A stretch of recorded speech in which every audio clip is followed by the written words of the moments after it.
तो इंशाल्लाह ये मज़बूत हो गया। बाहर निकालने से इसके पेपर झड़ेंगे नहीं। ये देखिए ऐसे कैसे लगा के इंशाल्लाह आप ये चार्जर बिल्कुल सही ओके करेगा।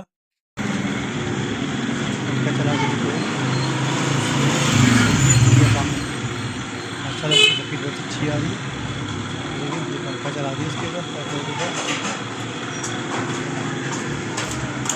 ये बहुत सारे जा रहे हैं। हमारा चार्जर पे लगा दिया, इसे बंद करके